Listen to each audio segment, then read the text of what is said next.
I ordered a hitman for myself on the dark web. The dark web has always intrigued me. Up until a few days ago, I had only been on there to buy realistic dolls off-site some of my friends gave to me. But one night I was bored, I decided to boot up my Tor browser and try and see what sort of shit I could find on the dark web. If you've ever been on the dark web, you'll know that you can't just search up red rooms or hitman for hire and get results. No, you have to find links to these websites first anyway. I spent a little while trying to find some links. Anything that I found that was either too tame for me or the links didn't work. At this point, I was about ready to give up, and I wish I had. But in one final attempt, I clicked on Reddit. I didn't think I would find anything. So, I just scrolled through hot for about half an hour before sorting by new. Then, I found it. One simple text post titled, Slayer's Assassination and Life-Ruining Services. In the text box in the post was what seemed to be just a random assortment of numbers and letters. It took my tired brain a second to figure out what it was, but I realized pretty quickly it was a link, presumably to a hitman website. So, I decided to paste the link into my dark web browser, and what do you know? It worked. Before I decided to go any further, I figured I should go back to Ops Profile to see if they have posted any other dark web links. However, when I went back to the post in question, Ops Profile was deleted. Weird anyway. I reopened my dark web tab and hopped onto the site. Up along the top of the website was its name, Slayer's Assassination and Life-Ruining Services, and next to it what looked to be a skull inside of a crosshair. I chuckled when I saw that. The site must be fake. Upon scrolling down, however, I was not disappointed. There was a small box to the right of the text that just said place in order. Hell, I was even tempted to order it on someone just to see what would happen. Ironically, I actually have a half-decent job so I can afford to. Better not to risk it though, I thought to myself. I was about to close my computer and call it for a night when I heard a knock at the door. I live alone, so it was unusual to get visitors, especially so late at night. But when I opened my door, it was just my good buddy Mark, who also happened to be my plug. As I opened the door, he didn't hesitate to let himself and then shove a big baggie in my face. This dude, if the best shit I've had in a minute, we gotta try some. I couldn't say no. Cut to a couple hours later. It's early morning and Mark and I are chilling on my couch, both blazed. He suddenly decides to get up, and I assume he's going to get some leftover pizza, but he walks over to my desk and computer. Slayer's Assassinations. Are you gonna kill someone or something? He mutters. What? I reply. Your computer, dude. It's got some hacker shit on it.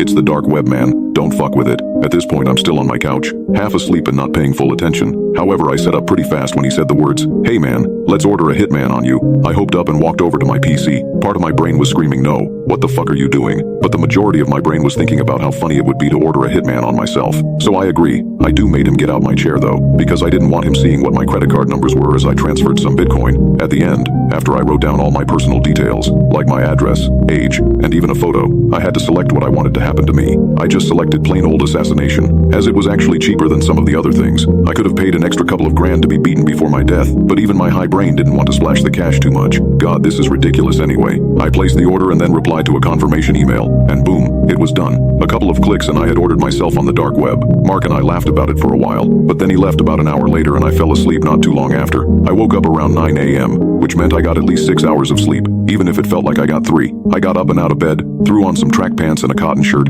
Yes, I sleep naked, and brewed myself a coffee before sitting down to play some games and just enjoy my Sunday. You can imagine how shocked I was when I saw that I had ordered my death the previous night. Even though I thought the site was bullshit, I still felt a pit open up in my stomach. Even when I'm suited, I usually can make sensible decisions. I chuckled, not like I could remember it anyway, but I guess Mark's new shit really was good. I would assume a normal human being would do something else. But I was still kind of out of it from the night before, so I just carried on with my day. I was a little more paranoid, sure, but as I said, I just assumed it was bullshit. I even laughed at the email I got from the website, saying that their hitman has been dispatched and was on its way. It was like ordering a package of Amazon. I was tempted to email back and ask for some day delivery, but I didn't need to ask, because that's exactly what I got. I didn't see it arrive, but around the time I started to cook myself a shitty dinner, I noticed a black it outside and park it on the other side of the road from my house. I didn't live in a rural area, but there was a lot of trees and bushes between each of the houses on my street, so I would be surprised if any other house saw the car except for mine. At this point, I was freaking out. What if the site was real? Even though I'm a big guy, I was freaking out. I don't own any weapons,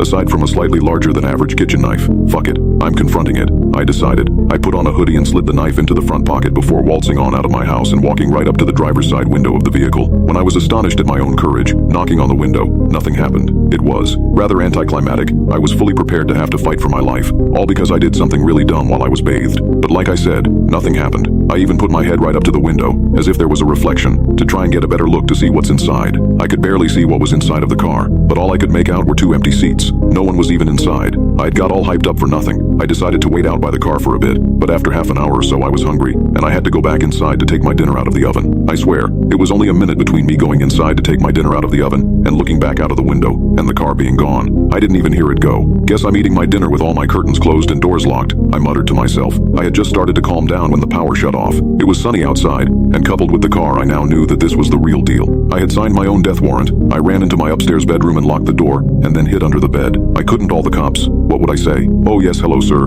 Turns out while supersuited I paid $5,000 for some anonymous hitman to kill me, and now he's arrived. Send an officer please and thank you. So, I just stayed hiding under my bed, and I still am now. I've been here for an hour now writing this. Think of this as my epitaph. I know I'm screwed. Just a minute ago I heard my back door slowly creak open. This piece of writing may seem humorous to you, the reader, but in reality as you read this I'm under my bed praying to a God that lost all faith in me years ago to spare me, to let me go. But I know that won't happen. My bedroom door just opened, and I can see a big pair of black boots.